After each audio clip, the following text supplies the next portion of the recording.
ایک نالائق شخص وزیر تعمیرات بن گیا۔ وہ اتنا نالائق تھا کہ اسے رشوت وصول کرنے کا بھی سلیقہ نہیں تھا۔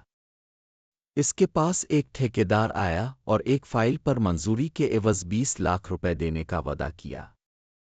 وزیر نے آؤ دیکھا نہ تاؤ جھٹ سے فائل منگوائی اور اس پر اپرووڈ لکھ دیا۔ اب فائل منظور ہو گئی مگر ٹھیکیدار کہیں نظر ہی نہیں آیا۔ 2-4 دن انتظار کرنے کے بعد وزیر بہت پریشان ہوا کہ اب کیا کرے۔ اسی اثنا میں اس کے چپراسی نے اپنے وزیر کا اترا ہوا چہرہ اور طبیعت کی بے کلی دیکھ کر اندازہ لگایا کہ کچھ گڑبڑ ہے۔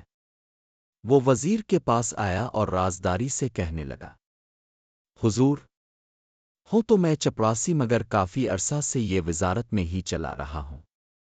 آپ مجھے اپنی پریشانی کی وجہ بتائیں، میں کوئی حل نکال دوں گا۔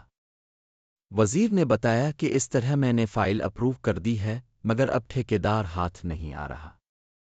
چپراسی نے کہا وہ فائل واپس منگوا لیں۔ وزیر نے کہا اب اس پر کٹنگ کس طرح کروں؟ چپراسی نے کہا جناب پریشان نہ ہوں، کوئی کٹنگ وغیرہ بھی نہیں ہوگی۔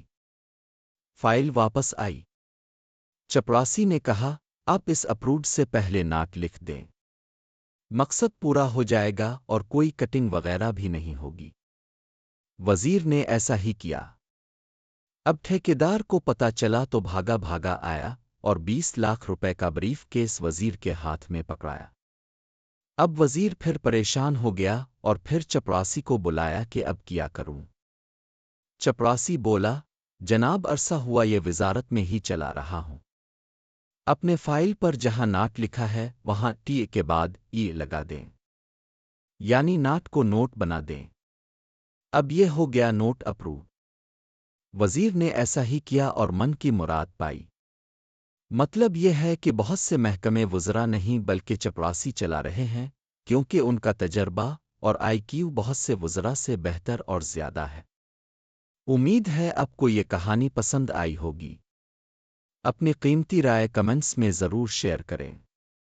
مزید دلچسپ اسلامی، تاریخی، معاشرتی، معلوماتی اور طنز و مزاح سے بھرپور کہانیاں سننے کے لیے ہمارے یوٹیوب چینل کو سبسکرائب کرنا نہ بھولیں۔ آپ کی پسند، کمنٹس اور سبسکرپشن ہی ہمیں مزید خوبصورت کہانیاں پیش کرنے کا حوصلہ دیتی ہے۔ ہمارا حوصلہ بڑھانے کے لیے آپ کا بہت بہت شکریہ۔